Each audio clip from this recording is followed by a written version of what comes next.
pessoal, primeiramente, boa tarde a todos. Boa tarde. A semana passada a gente começou a falar sobre o tema do livro da consagração, e a gente começou um pouquinho falando o que é a devoção.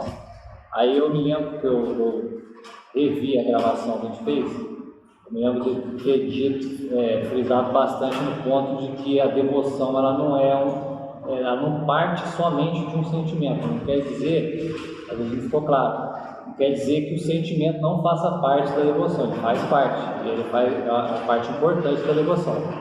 Porém, ele está subordinado a um outro princípio, que é o princípio da vontade. É um princípio, no caso, da prontidão. A prontidão do quê? A prontidão da vontade. E a vontade não necessariamente ela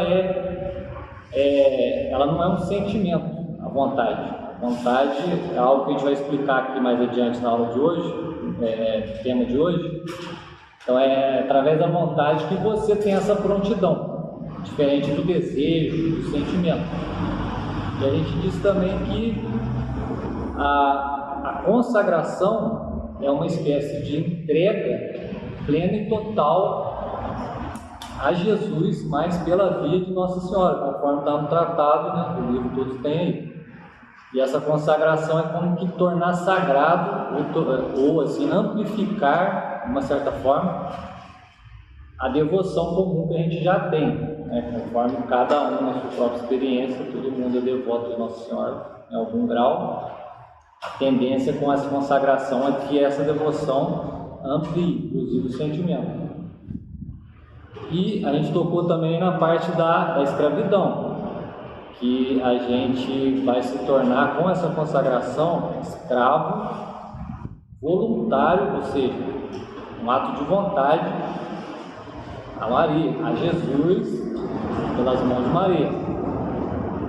E nesse ato de escravidão, né, a palavra, eu disse, ela é assustadora, ela é negativa sob um certo aspecto, porém, em relação a Deus e a Nossa Senhora, essa palavra ela tende a inverter a concepção negativa para uma concepção positiva.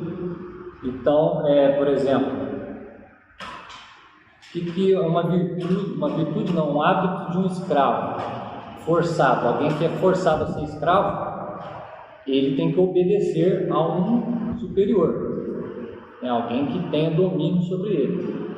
Então, obedecer é típico do escravo. O escravo que não obedece, ele é aniquilado por aquele que tem poder sobre ele. No caso aqui de Jesus e Nossa Senhora, é o contrário. A gente vai obedecer não para ser aniquilado, mas para ser elevado à altura deles.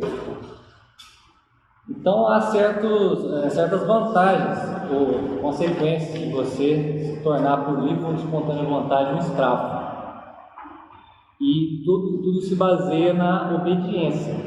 Então você vê, a desobediência, o contrário da obediência, ela começou já lá no princípio da criação, né? Lúcifer, ele empreendeu o primeiro ato de desobediência, quando Deus apresentou para ele o plano geral da criação, ou para os anjos em geral, né? Esse plano, ele, como tinha ali uma certa preponderância, ele não aceitou certos pontos do que Deus planejava como um todo.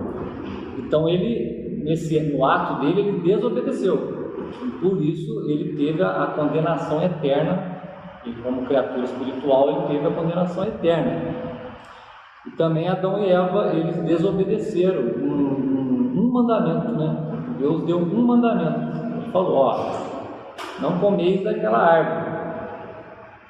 Então, quer dizer, quando Deus prescreveu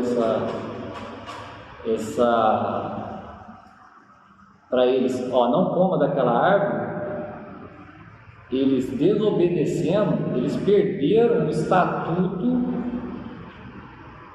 de participantes da vida divina, como Deus havia criado eles. Mas por que eles perderam isso? Eles desobedeceram por quê? Tem um elemento aí que conduz o homem em geral e conduziu os primeiros pais, né, Adão e Eva, a desobedecer. É disso que um pouco a gente vai falar hoje. estou só recordando o que foi dito na aula para fazer, para refrescar a memória de todo mundo, para a gente entrar já no assunto da aula de hoje. E uma coisa que eu não falei muito, não frisei muito na semana passada, que não deu tempo, foi a questão da obediência. Na semana passada eu meio que flutuei um pouco nos assuntos assim, eu não consegui encaixá-los todos. Então eu resolvi falar da obediência só de passagem, para a gente ter a ideia de que a obediência é a virtude principal do escravo, né? Você vai se tornar escravo de Jesus Cristo pela mão de Maria, obviamente, em tudo que eles que for preceito deles, nós iremos obedecer interiormente.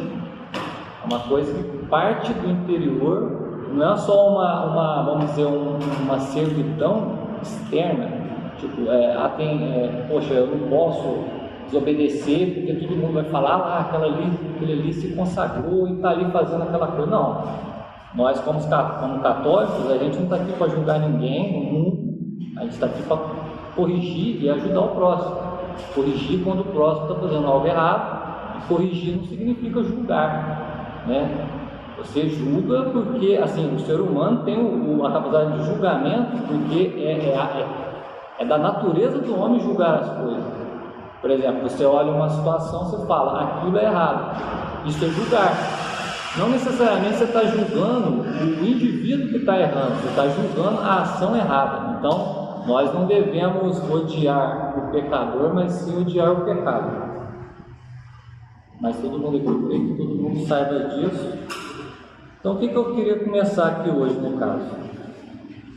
As consequências de você ser escravo, você vai adquirir, com certeza, uma maior ternura, uma maior admiração, veneração por Cristo, através de Nossa Senhora, pelo simples fato de você tornar sagrado já uma prática comum sua, que é a devoção.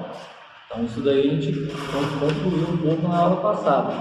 E tem um detalhe antes de a gente entrar no plano da aula de hoje, que é a questão da vantagem. Qual é a vantagem de você se tornar? Poxa, eu já sou católico, eu sou participante da igreja, eu frequento as missas, recebo o sacramento.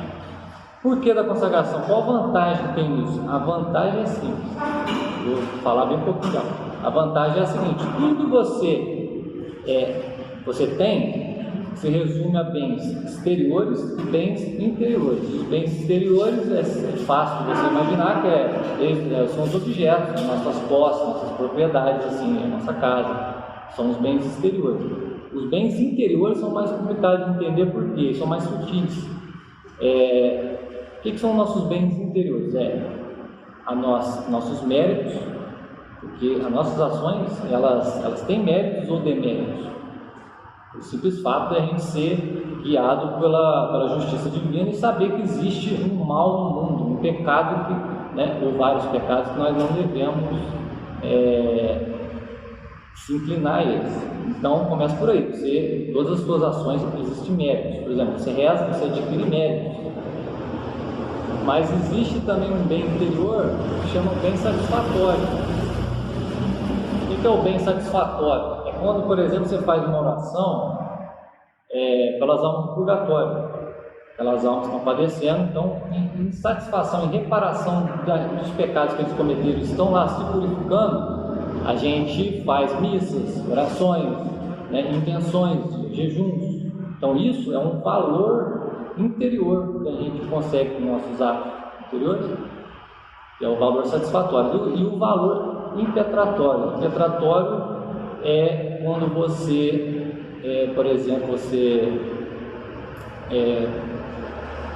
faz alguma coisa para que aquele valor não venha para você, mas vai para um certo indivíduo.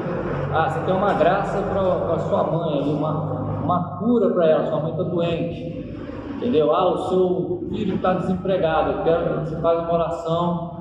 Então, tudo isso daí são valores interiores. O que a gente vai fazer com esses valores todos? Tudo que a gente tem, a gente vai entregar na mão dela, na mão de Nossa Senhora, voluntariamente no ato de consagração.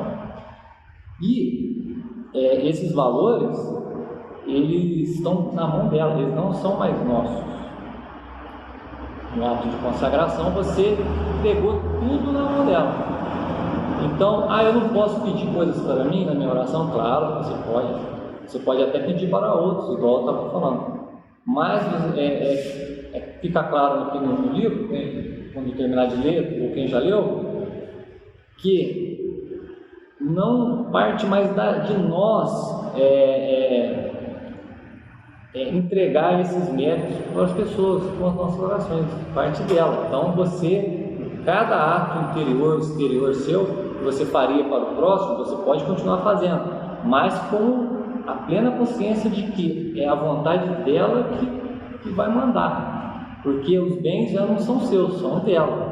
Então isso é uma coisa que eu semana passada não disse, que não deu tempo, então tem que ficar um pouco claro aqui, porque senão o pessoal pode pensar: mas a gente vai se tornar escravo, a gente não vai ter vontade própria, a gente não vai poder fazer mais nada. Não, vai poder continuar a vida normalmente, porém, normalmente não, né? A gente vai ter que empreender uma mudança de vida. Quando eu digo continuar vivendo normalmente, é que você vai continuar sendo a mesma pessoa, convivendo com as mesmas pessoas, com as suas obrigações de Estado, né? Quem é casado, quem não é, mas todas as ações têm que partir do nosso entendimento, e a nossa vontade tem que estar inclinados e já sabendo que tudo pertence a ela, a Jesus, mas entregues na mão dela.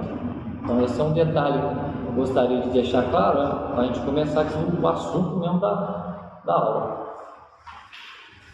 A aula hoje, nós vamos falar um pouco do plano da criação. Plano da criação, mas no sentido que aonde se encaixa Nossa Senhora Santíssima no plano da criação, né? Então, Deus criou todas as coisas, todos nós aprendemos isso com a Santa Igreja. Ele criou todas as coisas do nada. Por exemplo, a gente, um sujeito, ele pode inventar um instrumento musical, ou um instrumento, uma ferramenta, mas ele nunca cria aquilo do nada. Ele sempre usa algum elemento existente e combina um com o outro dentro de uma lógica, a fim de que ele cria artifício, né? Ele vai lá e cria uma arte, juntando elementos. Então, nós não criamos absolutamente nada. Nós somos meio que construtores ou inventores, né? A criar é só Deus. Deus tira as coisas do nada. Deus fala pedra, pode isso que ele diz. Deus fala com palavras e coisas. Então, quando ele diz pedra, aparece a pedra ali. Jesus disse: coloque água naquelas vasilhas ali nas bodas de Caná, virou vinho. Falou que ia virar vinho, virou vinho. Então a vontade de Deus é soberana sobre qualquer coisa. Ele cria e tira as coisas do nada. Então, como é que Deus criou as coisas? Vamos fazer uma espécie aqui de imaginação. Qualquer pessoa que vai construir uma casa, ou qualquer objeto que seja, só uma casa. A pessoa não sai jogando, pega os materiais, né? Tipo, pega os tijolos, pega o cimento, joga ali e sai uma casa. Não, a pessoa tem que planejar. Se alguém planeja para construir uma casa, obviamente Deus, como sendo o maior de todos, ele também planejou o universo. Então o universo ele tem uma razão de ser conforme a providência divina e conforme um plano. Então Deus planejou tudo. Então, como ele é perfeito, sábio, poderoso, por excelência e infinitamente, ele fez isso o mais perfeito possível. Então, às vezes a gente vê as coisas, poxa, por que nascem crianças doentes com câncer? E algumas pessoas podem falar, poxa, mas Deus é justo, isso não é justo. Deus criou aquilo. Se aquilo está ali, é porque é real. Se é real, é porque Deus que fez, então tem que ter uma razão superior. A nossa mente, a nossa razão, talvez não alcance esse significado do fato dele. Mas com certeza ali tem uma razão de ser. Então, qual é a importância aqui nesse caso? Nós temos que conhecer bem a ordem da criação para entender onde que se encaixa a Nossa Senhora nisso tudo isso. Entendeu? Mas para a gente entender, a gente precisa saber por que Deus, qual foi o objetivo de Deus ter criado todas as coisas. Ele criou basicamente por dois objetivos. Vamos falar do primeiro aqui. O primeiro objetivo que Deus criou todas as coisas foi o seguinte: Ele criou todas as coisas para a sua glória. Ele não precisava criar nada para a glória dele, mas ele criou todas as coisas em vista da sua própria glória. Quer dizer, ele tirar as coisas do nada não foi um ato gratuito, nem um ato assim de necessidade, quando Deus precisava fazer isso. Não, ele fez por livre e espontânea vontade e como objetivo ter a glória dele externada. Está tudo nele e ele colocou aquelas coisas tudo fora dele, em certo sentido.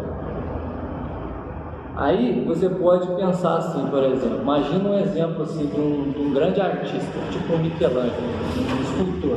Então, uma escultura, imagina um artista que vai lá e faz uma escultura de um ser humano, uma escultura perfeita ali, a forma humana. Só que esse artista, ele tem o poder de colocar vida humana naquela estátua. Só que ele ainda não fez isso, só construiu a estátua, mas ele não colocou vida humana naquela estátua. O fato dele ter esse poder de colocar a vida humana na estátua, isso daí é o que se chama de glória intrínseca, quer dizer, é uma glória que está nele. Então Deus, ele tem uma glória intrínseca dentro do próprio ser dele. Essa glória está nele e ele não precisa fazer o mundo, a criação como ele fez, porque a glória já está toda nele. Então a gente vai tentar entender que por que dele ter querido fazer o universo, todas as coisas, em vista da sua própria glória. Então, o que é a glória intrínseca? Vou tentar anotado aqui, são os atributos, as qualidades que Deus possui em seu interior: sabedoria, onipotência, onisciência, etc. As quais são sua própria substância, quer dizer, são Ele. Então você não pode dizer, por exemplo, assim, Deus ele tem sabedoria. Não, Deus é a sabedoria. Deus tem poder. Não, Deus é o poder. Então, essa glória dele está toda dentro dele. No momento aqui, vamos voltar para o exemplo, no momento que o escultor, ele construiu a estátua, ele tem o poder de colocar a vida humana naquela estátua, ele vai lá e coloca. O que ele está manifestando ali? Ele está manifestando a glória dele de forma extrínseca, ou seja, fora dele. A glória que estava só nele vai começar a aparecer fora dele. Aí seria o caso da escultura, ali no exemplo, virar uma escultura viva, né? Ter vida humana, ter todos os potenciais humanos, imaginação, sentimento, coisa e tal. Aí o que é essa glória extrínseca? Aí tem uma anotação que tem aqui, A criação constitui com relação a Deus uma manifestação externa enquanto ser de suas qualidades. Então, cada coisa que foi criada é uma qualidade divina externada, como no caso do escultor, que tinha a qualidade de colocar vida na estátua. Então aquilo foi exteriorizado. Então isso é a glória de Deus, a glória extrínseca, entendeu? Se eu estiver indo muito rápido, alguém tiver alguma pergunta, pode parar mesmo. Só que a glória extrínseca, essa glória extrínseca, né, Deus coloca nas coisas, ela é de dois tipos. Existe a glória extrínseca material e a glória extrínseca formal. A material é o seguinte: é aquela que as criaturas prestam a ele pelo simples fato de existir. Por exemplo, você olha o mar. O mar, ele tem ali você contempla o mar, você vê algo no mar ali que você não vê na torneira da sua casa. No entanto, é água lá, água cá. Mas tem algo no mar ali que mostra uma qualidade, uma grandeza. E essa grandeza não é do mar em si mesmo, é de Deus externada enquanto ser mar. Então o ser mar, o ser que está lá, aquele mar, é uma qualidade divina que ele engendrou no ser, tirou do nada e colocou no ser, na existência. Então isso é a glória material, é a glória extrínseca material, pelo simples fato de existir, igual no caso da estátua. O grande artista fez a estátua dela, pelo simples fato dela ser bela, existir, aquilo já está demonstrando o talento do artista. Então o talento de Deus está nas coisas. As coisas já prestam por si mesmo uma glória a Deus só por fato de existir. E tem o segundo tipo de glória extrínseca, que é a glória formal. O que é a glória formal? A glória formal é aquela que é prestada pelos seres inteligentes, de um modo voluntário e amoroso. Voluntário é o quê? A vontade. E a inteligência é o quê? A capacidade de reconhecer a verdade. Então nós, como eu disse semana passada, com mais cultura ou menos cultura, não importa, a inteligência humana é a mesma em todo mundo. As diferenças de grau de inteligência não são da inteligência enquanto si mesma, mas das habilidades que a pessoa tem, que provém dos outros componentes da pessoa, hereditariedade, a formação biológica da pessoa. Tudo isso daí facilita ou dificulta certa habilidade da pessoa. Por exemplo, uma pessoa às vezes ela é muito ágil, a outra é menos. Uma entende mais rápido, a outra demora mais. Mas o fato da pessoa enxergar a verdade é igual em todo mundo. Então essa glória extrínseca, que é a glória formal, ela tem que ser prestada por todos os seres inteligentes. No caso, os seres inteligentes são os seres humanos e os espíritos puros. Espíritos puros, anjos, né? O nome anjo vem de... anjo é a palavra anjo vem da palavra grega angelos, que fala, né? Que significa mensageiro. Então, tudo que Deus, o movimento que Deus empreende no universo, ele tem que passar pelos anjos. Deus quis assim que passasse por todos os anjos até chegar na gente aqui. Então vamos lá. Por exemplo, vou dar um exemplo aqui de uma coisa aqui, ó, onde tem uma glória intrínseca, aliás, extrínseca. Jesus, quando entrou de Jerusalém no domingo de Ramos, as pessoas gritando Hosana, Hosana, aleluia, ali as pessoas estavam dando glória extrínseca a Deus, né? Ele passando ali, as pessoas estavam louvando, glorificando, igual a gente vai na missa, a gente está dando glória extrínseca, a gente está colocando para fora. Eu difícil essa palavrinha hoje. Então, nós como seres inteligentes, né, temos que prestar essa glória formal, parte da inteligência e da vontade. Vamos lá. Ficou claro a questão da glória? Por que Deus, o objetivo de Deus criar todo o universo é a sua própria glória, a intrínseca e a extrínseca. Extrínseca se divide em material, que é aquela que está na própria coisa, por simples fato de existir, e a formal, que é aquela que exige um movimento da vontade através de um ato de inteligência. Mas existe um segundo objetivo para Deus ter feito toda a criação, que é o seguinte: Deus quis que as criaturas participassem de suas perfeições. Tudo que é perfeito, tudo de Deus é perfeito, e tudo de Deus está nas criaturas de modo imperfeito. Então nós, como criaturas, a gente participa das perfeições de Deus de um modo imperfeito, um modo não completo, ou bastante assim, vamos dizer, desregulado. Nós temos uma razão de ser isso. No caso do homem é o pecado, né? No caso das meras criaturas é porque a criatura não pode alcançar o nível do Criador. Uma criatura pode ter, por exemplo, a sabedoria perfeita, E a sabedoria perfeita não é dada à criatura, é dada apenas ao Criador, que é a própria sabedoria.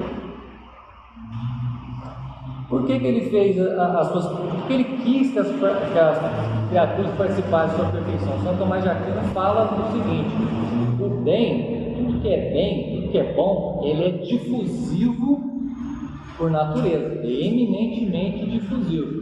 Por exemplo, você tem, sei lá, a pessoa boa, tem um carro ali, vê outro ali precisando da carona, você quer compartilhar o seu bem, o bem de você ter um carro e não precisar andar tantos metros, tantos quilômetros, você vê o outro precisando, você quer compartilhar. Você tem um conhecimento qualquer, você quer compartilhar.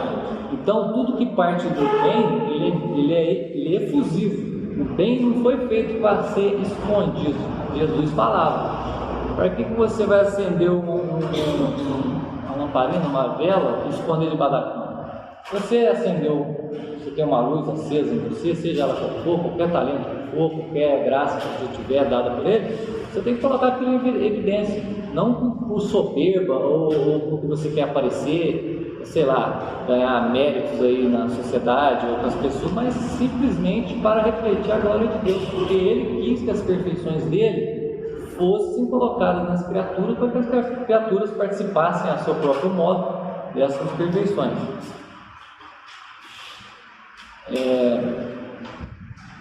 Como Deus cria as coisas? Ele cria, obviamente, com sabedoria e amor. Sabedoria, porque ele criou as coisas do modo mais perfeito possível. Por exemplo, a vida, como você vê aqui, ela não poderia ser mais perfeita. A vida terrestre, eu digo, a vida universal aqui das coisas que são. Porque Deus já fez elas perfeitas. Mas, quando a gente fala perfeita, a gente olha o mundo aí fora e fala: não vejo nada de perfeito nisso. Não, enquanto ser, enquanto criação, o universo, ele é o mais perfeito possível, porque ele saiu da cabeça de Deus, cabeça entre aspas, claro, a inteligência divina com sabedoria. Então, se as coisas são assim, mesmo que nós não entendamos a lógica final de tudo, saiba, por um ato de fé, que elas foram feitas com sabedoria, então tem uma razão de ser. Então nós temos que, de certa forma, ser obedientes aos desígnios de Deus na nossa vida. O que acontece é Deus fazendo, portanto, é perfeito, é sábio, e faz com amor, porque para e pensa, se ele tem a glória intrínseca, ele não tinha necessidade de fazer nada, fazer eu, fazer você, fazer as coisas, o universo inteiro, ele não tinha, ele fez de graça. A gente fala, a graça do Espírito Santo, a graça de Deus, e quando alguém te dá alguma coisa no mundo aí, você fala: eu ganhei isso aqui veio de graça para mim. A palavra graça vem disso aí, vem do fato de que você não teve que colocar nada em troca de Deus, você não tem nada para dar em troca a Deus. O que você tem que dar para Deus é o que já é dele, entende? Quando a gente pensa que o que a gente dá para Deus é um mérito pleno e total nosso, nós caímos na soberba, né? Porque na verdade você está só devolvendo em forma de glória extrínseca a Ele.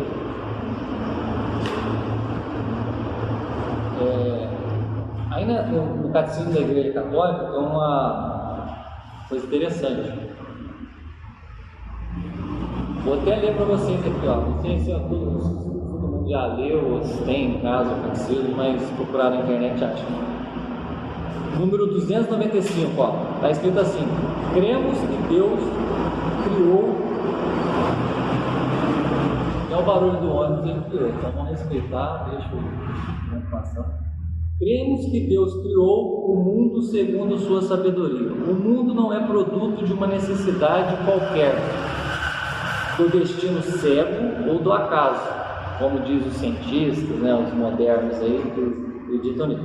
Cremos que o mundo procede da vontade livre de Deus, que quis fazer as criaturas de seu ser, de sua sabedoria e de sua bondade. Aí cita alguns trechos da Sagrada Escritura que confirmam isso. Por exemplo, Apocalipse 4:11. Diz assim: porque criaste todas as coisas por tua vontade é que elas existem e foram criadas. Quer dizer, olha só, lembra que eu falei que Deus, ele convida a gente, segundo o objetivo dele criar todas as coisas, é ele convidar a gente a participar das perfeições dele? Eu estou tocando muito na palavra vontade. Você vê que a criação parte da sabedoria e da vontade de Deus. Então, o que caracteriza o ser humano como espécie, como ser, que distingue ele de tudo que existe? É o fato dele ter inteligência e vontade. E é essa potência, esse potencial humano é que nós temos que valorizar.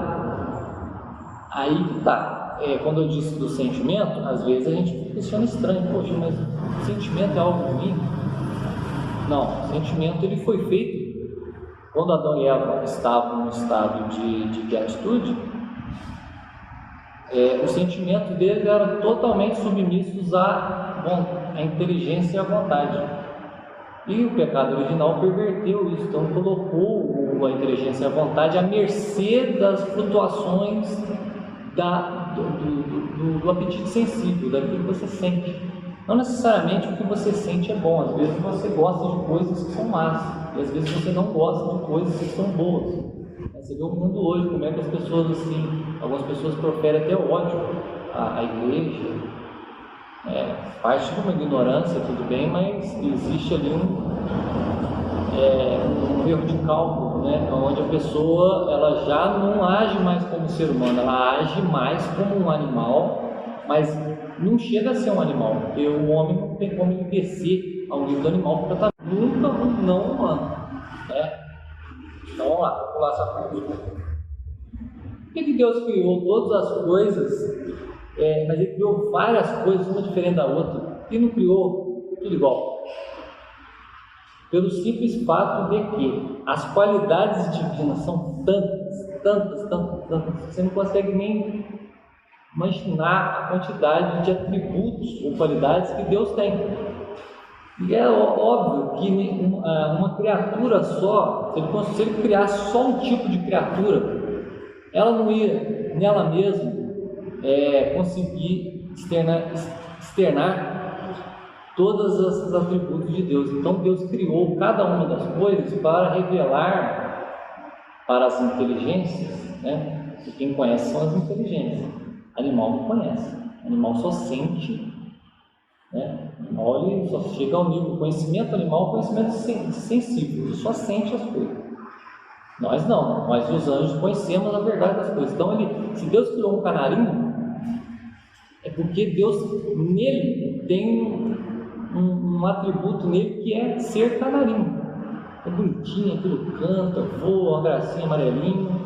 Então, se você pegar um conjunto de todos os canarinhos que existiram na face da terra ao longo de todos os tempos, esse conjunto, essa coleção de canarinhos, é uma qualidade de Deus. No entanto, você olha um leão. Um leão, qual qualidade divina o leão evoca? O leão é um animal majestoso. Então, quando você olha aquela majestade, aquela imponência, aquela força do leão, né, que ele coloca uma espécie de medo em todos os seres em torno, a coleção de todos os leões é essa qualidade divina no mundo. A mesma coisa do ser humano. O conjunto de toda a humanidade indica uma qualidade divina que está só no homem. Por isso Deus se encarnou em homem, não em cão, se tornou um anjo, se tornou um homem. Então isso tem uma razão de ser, claro. Então cada ser deve refletir esse atributo específico de Deus, que são vários inúmeros. Você olha as galáxias são belas, aquelas coisas lá que a gente vê nas fotos, algumas coisas são inventadas, outras realmente são verdadeiras, mas o céu à noite, tudo isso mostra uma qualidade de Deus que para as inteligências criadas compreender, essas coisas tiveram que existir, né? Então Deus criou as coisas para essas qualidades, para essas perfeições serem,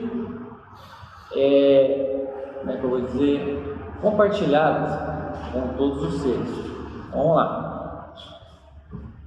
No entanto, essas criaturas todas que ele criou, o mundo inteiro, refletem só o todo das perfeições de Deus, mas não refletem totalmente as perfeições.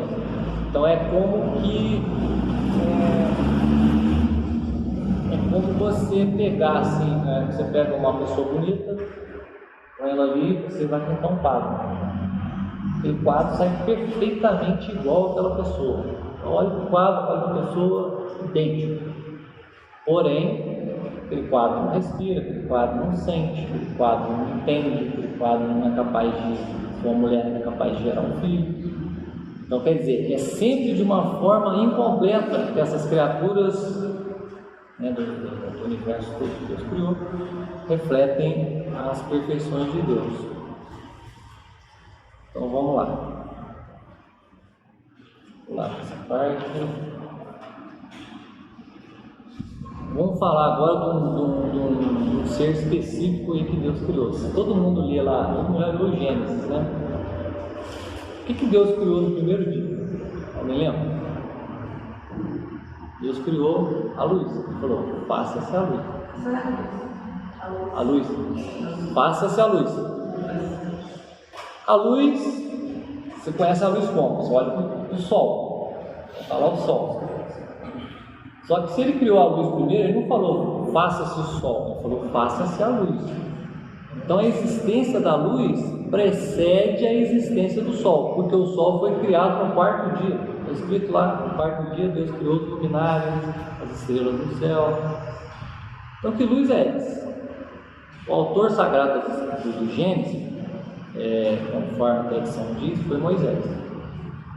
Moisés, quando ele escreveu o fato, Deus revelou para ele, faça-se a luz, ele estava querendo dizer, faça-se as inteligências.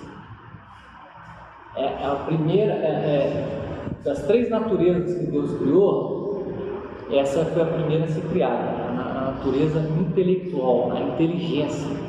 Então Deus criou as luzes, que é aquilo que entende. Por exemplo, quando você está no escuro, você não enxerga nada, você não entende nada. Aí acende a luz e você começa a perceber as coisas. Então a luz é um símbolo natural das coisas que existem, da inteligência. Então Deus criou primeiro os espíritos puros, os espíritos que inteligem, no caso, os anjos. Moisés não fez assim menção assim, criou primeiro os anjos. Todos os hebreus naquela época eles tinham mania de cultuar qualquer coisa que eles enxergassem como poderosa assim, eles tinham essa mania de cultuar. Então, para evitar um culto de idolatria a esses anjos, essas criaturas, então ele falou de uma forma mais geral, ele usou um simbolismo. Ele disse a luz, faça-se a luz. Então Deus criou primeiro os anjos. Aí você vai seguindo lá no Gênesis, ele diz que Deus separou a luz das trevas. Luz é a inteligência, as trevas é o que? É o contrário da luz. Então as trevas é aquilo que não está conforme a inteligência, e o objeto próprio da inteligência é a verdade. Logo, as trevas são o que? O erro. Deus separou a verdade do erro. Como? Aí entra a aula de hoje, né? Que eu estou falando aqui, o plano da criação. Quando Deus deu para essas inteligências, espíritos puros, anjos, todo o projeto dele para o mundo que ele estava criando, para a criação como um todo, alguns não aceitaram. Uma série de motivos que eu vou falar aqui um pouquinho. Então alguns não aceitaram. Nesse caso, o que ele fez? Ele separou as inteligências obscurecidas que caíram no erro das inteligências que aceitaram a verdade. Então houve a primeira separação aí, os demônios, criaram-se os demônios. Os demônios nada mais são que anjos decaídos, anjos que não aceitaram. Agora, esses anjos poderiam mudar de ideia? Não. Por quê? Porque o anjo, como ele é um ser de espírito puro, ele não tem participação no mundo dos corpos, no mundo das coisas corpóreas. Ele não tem corpo, só tem intelecto e vontade. Então foi apresentado para ele um ato, o plano da criação. Naquele ato ele devia dizer sim ou não para aquilo, aceitar voluntariamente ou não. Então o destino dos anjos foi decidido num único ato, e o nosso destino não. A gente nasce, a gente é batizado, a gente peca, a gente volta atrás, a gente se confessa, a gente vai para a igreja e vai e volta. Por quê? Porque a gente está subordinado aos corpos. Nós temos corpo, então a gente vive no tempo. Os anjos não vivem no tempo, eles não estão condicionados ao tempo. Então a inteligência deles só teve aquele instante ali inicial da criação para decidir de que lado eles ficaram. Nós ainda estamos como caminhantes aqui nessa vida, nós ainda estamos aptos a escolher. A gente pode falar: não quero mais Deus, não quero aqui aproveitar a vida, ou senão você fala: não, não quero esse mundo, não vou trocar ele pelo mundo que foi prometido, o mundo perfeito. Então aí começa a criação de Deus das primeiras naturezas, que foi a natureza puramente espiritual. Lúcifer. Aonde que entra Lúcifer na história? Quem era Lúcifer? O nome Lúcifer significa aquele que porta a luz, o portador da luz. Então Lúcifer foi o anjo da criação ali, entendeu? O mais perfeito, mais lindo, mais maravilhoso, mais cheio de atributos. A criatura estaria no topo ali dos seres espirituais. E ele não aceitou quando Deus revelou o plano para todas essas inteligências, ele não aceitou. Ele foi o primeiro a não aceitar e carregou junto com ele vários outros. Por isso que ele é o famoso Satanás, que é o inimigo. Falar Satanás é inimigo. Ele é inimigo da verdade. Então quem não ama a verdade é amigo, infelizmente, de Satanás. Quem perverte a sua capacidade de enxergar a verdade e escolhe o erro, infelizmente, é servo de Satanás. A palavra é dura, a gente não gosta, tal, de ouvir esse nome, também não gosto não, mas infelizmente a gente tem que tocar no nome desse homem, desse sujeito aí. Mas por que, olha só, para e pensa, Deus criou um ser intelectual lá, espiritual mais perfeito, Lúcifer. Cargas d'água, esse indivíduo resolveu negar o plano perfeito de Deus. Por quê? Santo Agostinho, comentário ao Gênesis, dá uma explicação, fala o seguinte: o tópico aqui: o motivo da queda dos anjos foi a soberba e a inveja. O que acontece? Lúcifer invejou uma outra criatura que Deus ia criar. Estava já no plano que Deus explicou para ele. Qual criatura era essa? O homem. Por quê? Porque o homem, ele também é uma realidade espiritual. Só que o homem é um ser composto. Composto significa o quê? São duas coisas juntas. Então o homem, ele é ser material e ser espiritual. Ele espiritualmente é como os anjos, guardadas as devidas proporções, porque o anjo, por ele não ter corpo, ele entende as coisas no ato, e entende as consequências de todas as coisas no ato. Nós não, nós precisamos, através do discurso, a gente vê as coisas, analisa com nossos sentidos e vai montando um raciocínio, vai montando uma imaginação, até a gente, chegar à verdade. O anjo não, o anjo é no ato. Então, como a gente não é como os anjos, e Deus revelou o plano da criação para ele, Lúcifer, invejou. Mas olha só, para você ter inveja, Santo Agostinho fala aqui, a inveja, ela não pode ser a origem da soberba, mas é o contrário. A soberba é a origem da inveja. Aí ele fala assim, o que é soberba? A soberba é o amor à excelência própria. Entendeu? O que Lúcifer fez? Ele falou: eu sou maravilhoso, eu sou o espírito mais inteligente, mais belo, mais luminoso. Eu vou servir o quê? Essas coisinhas aí que vão andar pela terra, que vão pecar um monte de vezes, né? Que tem necessidades orgânicas, fisiológicas, estão agarradas ali ao tempo, à mudança. Não. nós somos perfeitos, não aceito isso. Então, a soberba gerou nele a inveja, porque ele tinha uma tal estima de si mesmo, uma excelência própria, que ele invejou a situação do homem, do qual ele e os anjos todos deveriam prestar reverência, serem escravos, como a gente quer ser de Maria, de Jesus. Mas peraí, o Lúcifer invejou eu? Não. Invejou você? Você não. Ele invejou o fato do ser humano ter sido criado por Deus com uma excelência tão grande que ele chegou a se encarnar, a se ligar por natureza à humanidade como um todo, a cada indivíduo humano. Então, ele não aceitou isso, ele sentiu inveja, primeiramente, da criatura mais bela que Deus criou, a mais excelente, a mais cheia de graça, que é a nossa Santíssima Virgem Maria, e ele não aceitou, ele sentiu ele soberbo que ele ficou, ele invejou a própria Virgem Maria, consequentemente, nosso Senhor Jesus Cristo. O que é a inveja? É o ódio à felicidade alheia. Olha só, a gente ganhou como seres humanos, né, na criação, uma grande felicidade. Felicidade tão grande quanto a dos anjos. Né? Nós, por natureza, nós somos menores que os anjos. Um anjo é capaz de coisas assim, não está nem na nossa razão consegue compreender, mas nós, porque Deus quis, Ele colocou, Ele levou a nossa dignidade acima da dos anjos. Então isso insinua o que no plano de Deus? Que o mais humilde dos intelectos é que é ser o primeiro no reino dos céus. Ele não fala lá que o menor do reino dos céus é maior do que qualquer um na terra?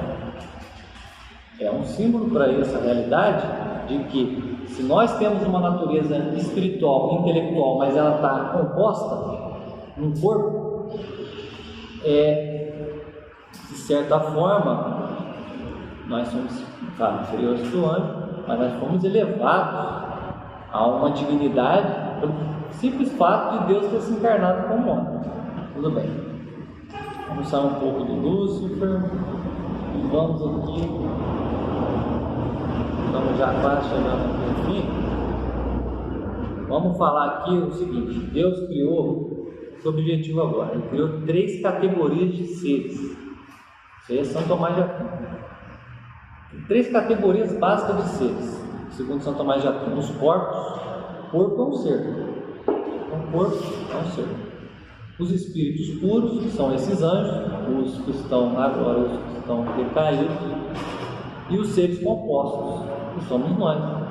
Matéria e forma entendida no sentido de inteligência. Só que olha só, todas essas 3 categorias, elas... A primeira categoria são os corpos. Os corpos, as coisas que existem, são corpóreas. Existem as coisas incorpóreas, que é a segunda categoria, que são os anjos e os demônios que eram anjos. Mas existe entre os simples corpos, né? O ventilador, o corpo, entre os simples corpos, a pedra e as inteligências espirituais, existe um ser ali no meio. Somos nós. E nós somos os seres compostos de matéria e espírito. Lá no comecinho da Sagrada Escritura está lá. Deus pegou o barro, né, a argila, soprou vida nela. O que é um barro? É uma mistura de terra e água. Terra é um símbolo natural para os corpos materiais. E água é um símbolo, está na Sagrada Escritura, sempre se refere à água, se refere a algo como a alma. Ou a alma é uma coisa espiritual. Então, ali também já tem um símbolo ali falando da realidade do homem. O homem é um composto de matéria e espírito. Só que essas categorias de ser que Deus criou, ele tem mais ou menos 5 graus ou estágios de perfeição. Aí eu vou tocar nisso agora aqui. Primeiro estágio são os puros corpos. O que são? Os minerais. O que são os minerais? Eu vou ler aqui para ficar bem claro. são seres inanimados, ou seja, eles não têm ânimo, ou seja, eles não têm movimento interior próprio, são inanimados, eles ficam ali e não fazem nada, totalmente macios, são os minerais. Eles não têm o menor rastro ou vestígio de vida, por muito imperfeita que seja. Por exemplo, uma pedra não tem vida nenhuma, areia, né? Os diamantes, nada disso, são os minerais. São o primeiro estágio de perfeição, são os corpos puros, minerais. Aí vem um segundo estágio, os vegetais. O que são os vegetais? Os vegetais são realidades que já têm eles já podem ser considerados como seres vivos. Só que o vegetal, ele tem, para ele existir, ele tem que ser um mineral. Tem que ter nele a realidade mineral, que é a corpórea, para que ele opere a sua vida vegetativa, o seu grau de vida vegetativo.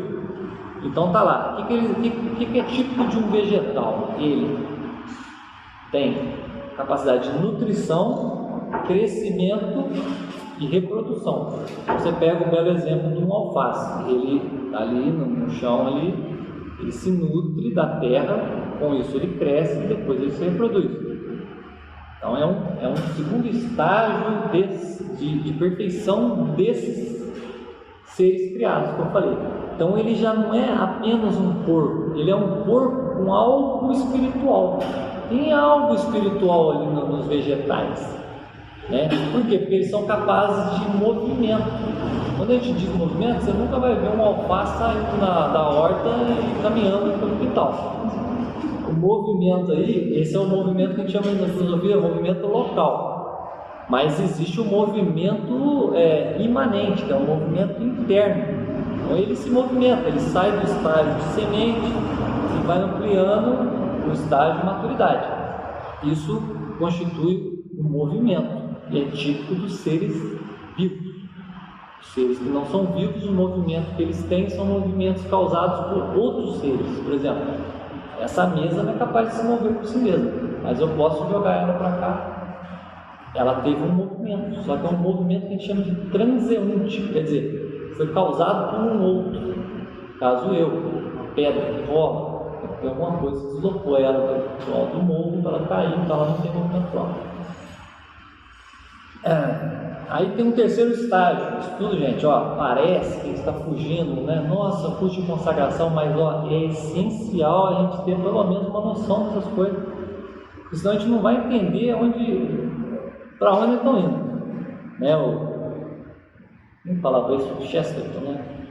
Se eu não souber para onde a gente está indo, sim, você nunca vai entrar num ônibus assim, para onde você está indo? Não sei, não quero saber, estou só entrando, não, ninguém faz isso. Então a gente, assim, não pode cair, a gente tem que saber exatamente o que são as coisas, para a gente não cair em engano. Então isso aqui parece um negócio muito abstrato, muita novidade talvez para alguns, muito longe da questão da Nossa Senhora de Jesus, mas não é. Vocês vão entender já na hora de chegar no fim. Os animais, vou dar acelerado aqui, porque às vezes o pessoal tem compromisso, não sei, dá aceleradinho. Os animais. O que o animal tem a mais que um vegetal? O animal tem a capacidade de percepção sensitiva. Ele tem órgãos para perceber a realidade em torno.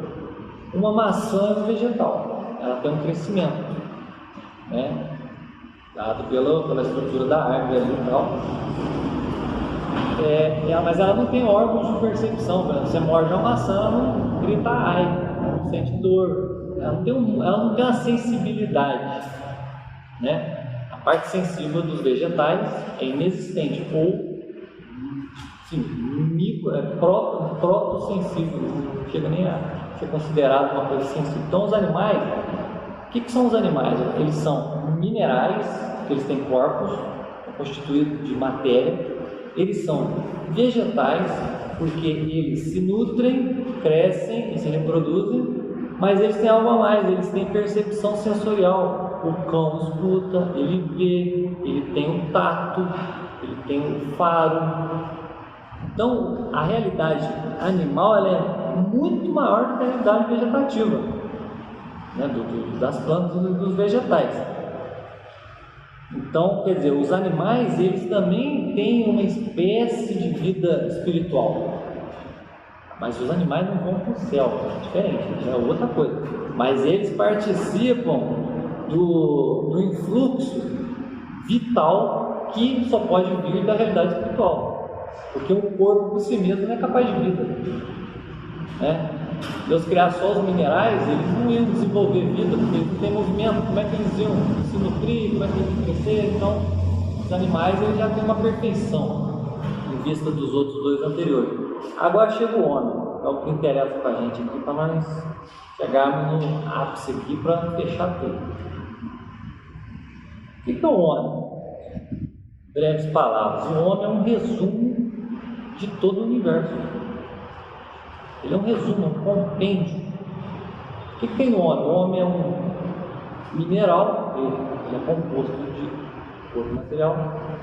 Ele é um vegetal, porque ele se nutre, cresce, se reproduz. Ele é um animal, porque ele tem percepção sensorial, tem os órgãos do sentido. Mas, no entanto, ele participa de algo ainda superior, que se chama a inteligência e a vontade. É típica do quê? Dos seres que estão acima dele, dos seres incorpóreos, dos anjos. Então, olha só, o homem está no centro. Do lado de cá, com toda a realidade corporal, que vai se misturando aos poucos com a realidade espiritual, e do lado de cá está só a realidade espiritual, que é o caso dos anjos, né? E o homem está ali no centro. Então, tudo que acontece com o homem acontece com o universo inteiro. Tudo que compõe o homem é o que está no universo inteiro. Tudo. Embora a gente não seja hoje capaz de identificar cada pedacinho do corpo humano, da realidade do corpo humano, e comparar com tudo que existe no universo, você pode ter certeza. Toda a estrutura humana corpórea, ela existe no universo inteiro.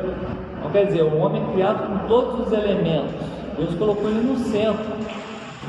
É por isso que os espíritos puros, alguns deles, igual Lúcifer, olhou e falou: não concordo. Então ele foi condenado ao inferno, porque ele errou. Ele errou e os anjos não podiam errar. O anjo não pode errar. Foi dado para eles apenas um ato inicial ali, de escolha. Eles foram criados em graça, mas eles não tinham visão de Deus ainda. Deus só ia dar visão para eles no momento que eles utilizassem a natureza deles para a verdade e amassem a verdade. Alguns não amaram por quê? Por causa da soberba, que é achar que você tem, você tem uma autoestima de si mesmo e preferiu isso à verdade.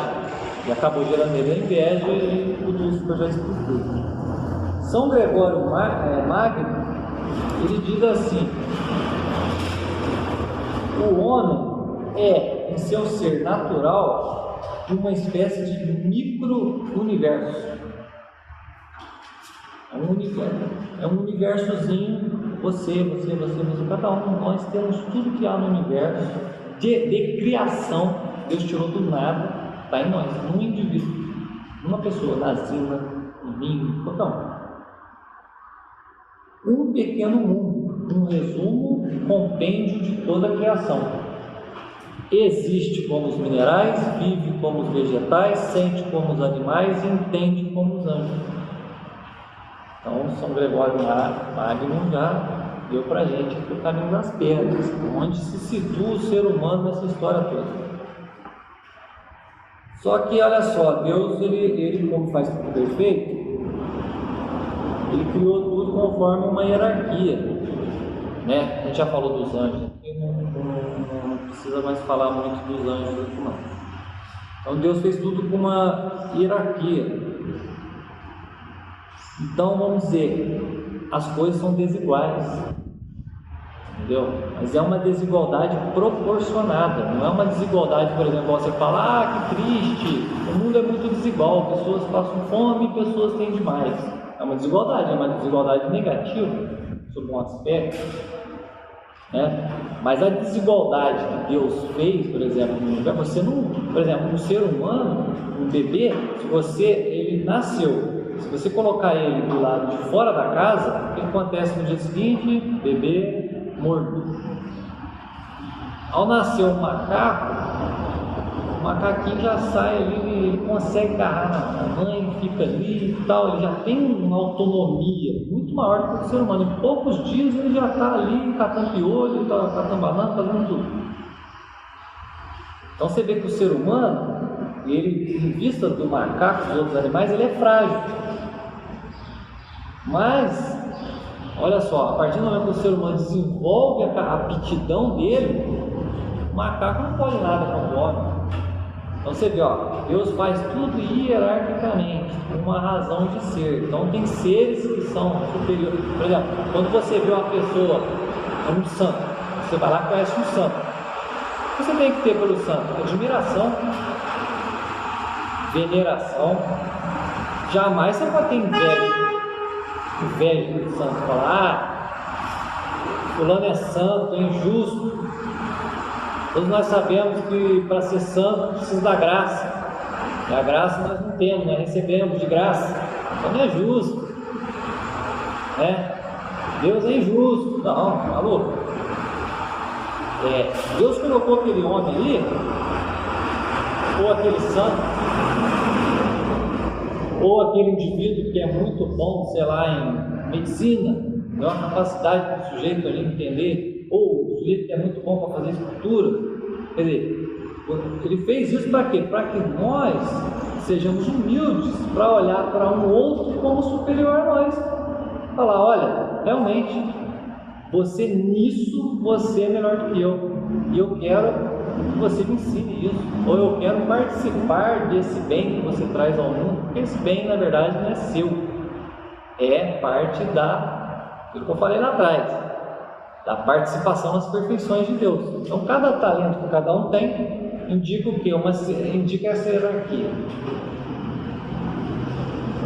Aí, olha só, aí você vai lembrar lá, João 5, capítulo 5, versículo 20. São João fala: quem não ama seu irmão, ao qual vê, como pode amar Deus que não vê? Então, quando a gente olha para uma pessoa agraciada do santo, ou quando a gente olha para uma pessoa que tem uma capacidade, nós temos que olhar para aquela pessoa e dar glória a Deus. Nossa, olha o que Deus proporciona para nós. Pessoas tão maravilhosas. Ah, não, mas eu não tenho aquilo e tal. Não, você não tem por um motivo. Deus colocou você ali, na sua condição de vida, Ele colocou você ali com tudo que você precisa. Se você não foi um São Francisco, se você não foi um Albert Einstein, se você não foi um sujeito muito assim, vamos dizer, reconhecido por alguma aptidão, você pode ser uma excelente dona de casa, uma excelente mãe de família, um excelente pai de família, um homem muito honesto, uma pessoa que adquiriu virtudes, que foi humilde. Quer dizer, aos olhos de Deus, você pode subir na hierarquia. Você pode subir, mas não é importante você querer subir na hierarquia e glória para si mesmo. Mas você tem que subir na hierarquia do amor, da caridade a Deus. E só pode ser gerado na pessoa através do segundo mandamento, que é o amor ao próximo. Amar a Deus sobre todas as coisas. Porque você só vai amar o próximo se amar a Deus sobre todas as coisas. Ninguém consegue amar o próximo sem amar a Deus sobre todas as coisas. Não dá. Não dá. É quase impossível.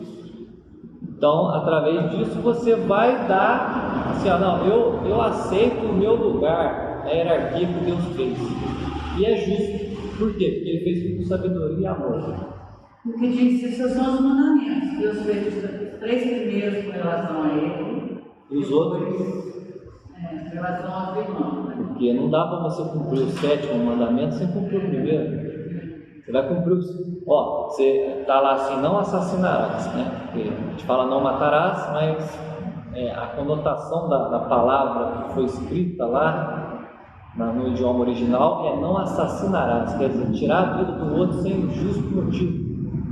Porque tem situações que exigem de você, não que você mate alguém, mas em vista de você não deixar um mal maior acontecer, você às vezes você tem que praticar uma espécie de mal menor, né? Por exemplo, você faz família, aí você chega em casa, tem um cara que entrou na sua casa, está ali para matar a sua esposa e seu filho, está ali para, sei lá, estuprar a sua filha, e você tem que usar da força com ele. De repente, na briga, você, golpeia o sujeito e ele morre. Você é um assassino? Não. Você, aos olhos de Deus, não é um assassino. Você é um homem que defendeu sua família. É bem diferente do ladrão que entra para matar o pai de família para roubar o dinheiro. Esse é um assassino. A sociedade hoje tende a colocar o assassino, né? A sociedade moderna perverteu todos os mandamentos. Assim, a gente percebe isso direta ou indiretamente. É só você olhar os valores que são disseminados na cultura pop aí, da música, da novela. Sutilmente está incutido ali conselhos anti-evangélicos, né? Nada de humildade, as pessoas são todas soberbas. Nada de pobreza, as pessoas têm que lutar pela justiça social, pela igualdade econômica, né? Exterminar a pobreza no mundo. Não já se viu, não existe. A pobreza é a condição humana. O homem nasce pobre. Por isso que Jesus falou: quer o reino do céu? Sede igual aquelas criancinhas. O que a criança é? A criança é pobre porque ela nasce sem nada, nasce até sem roupa. A criança é casta porque ela não tem pensamentos lascivos, sexuais. A criança é obediente porque se ela não obedecer o pai e a mãe, ela está lascada. É mal para ela. Então, convém a criança obedecer. E hoje você vê o mundo é difícil, as crianças mais fácil de desobedecer. Por quê? Porque, no geral, as virtudes, os conselhos evangélicos, as virtudes evangélicas, todas, como é que eu vou dizer, estão contaminadas. A sociedade contaminou as pessoas, né? Nós, né? Como um todo. Vamos lá, para a gente fechar aqui. O que Deus escolheu para encarnar-se no homem? Ele disse que o homem é o centro da criação, ele é um resumo de tudo aquilo que existe. Então Deus, ao se fazer homem, ele ressignificou não só o homem, mas todo o universo. Os teólogos falam que quando nasceu o menino Jesus, toda a criação exultou. As pedras, os minerais, os vegetais, tudo. Por quê? Porque Deus se fez mineral, tem um corpo. Deus se fez vegetal, ele se alimentou, cresceu. Deus se fez animal, porque Jesus tinha olhos para ver, ouvidos para ouvir, né? E Deus é o Espírito por excelência. Então, isso daí, ele pegou e uniu a sua, o ser dele, a substância, a essência dele espiritual, uniu com as coisas que estavam desligadas dele, que é a criação. A criação caiu, o mundo da perfeição do Éden caiu, deixou de existir, desligou. Por isso que a palavra religião significa religar. Então você precisa de algo para se religar a Deus. E o centro da humanidade, por que a gente começa o ano zero no nascimento do Nosso Senhor? Porque foi ali o início de tudo. Ali foi a segunda criação. Mas o mundo continuou mal, continuou, mas não é o mundo que tem que mudar. O mundo vai mudar lá no juízo final. Lá todas as coisas vão voltar a existir de forma excelente. Esse já é outro assunto. E Nossa Senhora, onde ela entra nisso tudo, para a gente concluir? Entre Deus e nós há um abismo intransponível. Não adianta, se Deus não vir até nós não iremos até Ele, é impossível. Então Deus fez carne para vir até nós. Então já está resolvido. Mais ou menos. Por quê? Como Jesus Cristo, Ele, pela união hipostática, Ele uniu a pessoa do Verbo, que era Ele, Verbo divino, segunda pessoa da Santíssima Trindade. Como Ele uniu a uma realidade humana, a união hipostática é isso aí, unir essa pessoa divina com uma pessoa humana. Então Você não pode só adorar a divindade de Cristo, esquecer da humanidade dele. A humanidade dele está ligada a ele todos os séculos dos séculos. Todo mundo aqui deseja ir para o céu. Quem que nós vamos conhecer lá no céu? Em pessoa, conviver por toda a eternidade. Vai ser ele. E ele vai estar como lá? Por espírito? Não, vai estar lá, carne e osso, na glória. Então, quem foi que... Mas mesmo assim, Jesus, ele é infinitamente, continua infinitamente superior a todos nós, pelo simples fato dele não ser só um ser humano perfeito. Ele é um ser humano perfeito, mas ele não é só um ser humano perfeito, ele é Deus. Então fica ainda um espaço a ser preenchido. Se você chegar a Jesus, você tem que morrer voluntariamente, morrer mesmo. Você tem que morrer diante dele, nada sobra. O que a gente faz?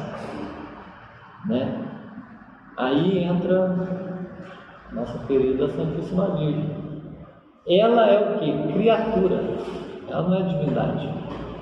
Ela não é um outro Deus mulher. Não, ela é criatura, mas criatura perfeita, criatura feita sem pecado original, imaculada conceição. Conceição significa concepção. Quer dizer o quê?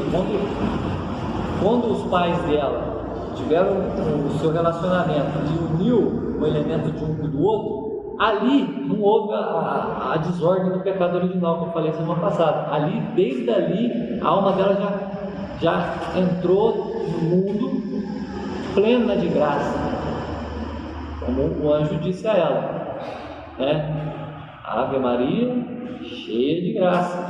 O que é cheio? Um copo cheio não cabe mais nada. Significa o quê? Tudo que é possível para uma criatura ter de graça tinha nela, desde a sua concepção. Claro que ela foi desenvolvendo como um ser humano, mas ela já era plena de graça. A graça não faltou nela em nenhum instante. Então, por ela ser pura criatura e ela ser a doadora da humanidade de Nosso Senhor, que fez com que todo o universo fosse ressignificado e salvo, cada elemento à sua maneira, ela tem uma divinidade maior do que a de qualquer outra criatura. Então, em vista dessa divinidade, é que chamam ela de o grampo de ouro. Por quê? É ela que liga esse vácuo que existe. O abismo entre nós e Deus foi preenchido por Nosso Senhor, mas ainda sobrou um vácuo ali entre nós e Ele. Gente, sem Ele não é nada, Mas tem alguém por nós, alguém pelo qual, se nós nos agarrarmos, se nós pedirmos ajuda, amparo, se nós nos consagrarmos, com toda certeza, apesar das nossas imperfeições, ela vai, falando aqui na linguagem, vai quebrar o nosso galho. Aquilo que nós não fomos capazes de fazer por Cristo, ela vai pedir por nós, e Ele vai, a pedido dela, por misericórdia, dar essa graça da gente ter a companhia dele no céu por toda a eternidade. Então, gente, a ideia aqui da aula, quase não falamos de consagração, mas como eu disse, o livro da consagração está aqui, nele tem tudo. Qual é o objetivo das aulas? É a gente girar em torno de certos conceitos, certas ideias, certos conhecimentos que façam com que a decisão de se tornar consagrado a Nossa Senhora venha a você com maior clareza. Então você vai saber onde ela está, quem é você. O intuito é esse, entendeu? Nada mais do que isso. O sentido todo dessas aulas é esse. Eu podia pegar aqui o livro e comentar o livro inteiro, pegar ele ponto por ponto, consagrou no meio. Mas, de qualquer maneira, eu ia ter que, em determinado momento, falar de coisas que parecem tão à margem do assunto, mas não tão assim, à margem em um certo sentido, mas em outro é essencial você saber como funcionam as coisas, que as coisas são feitas, né? Qual é o caminho, assim, a progressão natural das coisas, da natureza humana. É claro que esse assunto que eu passei para vocês aqui, desse negócio de mineral, vegetal, isso é um assunto muito mais sutil, ele é muito rico. Isso aqui precisaria de um curso à parte. Ficar falando assim, aí a fé, até a fé nossa aumenta estudando essas coisas. É um estudo difícil. Nem todos vão sentar lá em casa, vão pegar os livros de filosofia e se debruçar, mas a gente pode tentar aqui, na medida do nosso possível, igual estou fazendo aqui. Espero que tenha ficado claro para vocês, não tenha ficado assim, uma dúvida muito grande, não tenha ficado um negócio muito fantasioso, espero que não. Mas é um assunto complicado e eu tentei dar aqui de uma forma um pouco simples, para que realmente todo mundo consiga entender. Porque se eu fosse parar aqui para falar tinha até anotado aqui, quais são as potências da alma humana, porque, por exemplo, o animal tem uma alma também, mas o animal tem uma alma sensitiva. O vegetal tem uma alma vegetativa. E o homem tem uma alma racional. O que é racional? Racional é intelectual. Quando fala inteligência e razão, é a mesma coisa. Só que você usa duas palavras por quê? Porque inteligência você usa quando é o ato da inteligência entender o negócio assim na hora. Fala assim, ó, 1 mais 1 igual a 2. Ó, tem uma que não precisa muito raciocínio, o negócio é instintivamente, intuitivamente você entende aquilo. Agora, quando você precisa entender uma equação matemática um pouco mais complicada, aí o professor tem que te explicar ponto por ponto. Papai, você tem que raciocinar. Quer dizer, é a inteligência também, só que é a inteligência discursiva. Ela vai criando, ela vai moldando ali por etapas até você chegar à verdade. Diferente da... É o mesmo, como é que eu vou dizer, a mesma potência, sai do mesmo lugar, mas de dois modos um pouquinho diferentes. A mesma coisa de dois modos diferentes. Se eu fosse falar disso aqui, eu teria que convidar vocês para uma outra aula, porque realmente é bastante vasto. Mas para os desígnios aqui dessa aula, eu creio que já está concluído o que eu tinha para dizer hoje. Se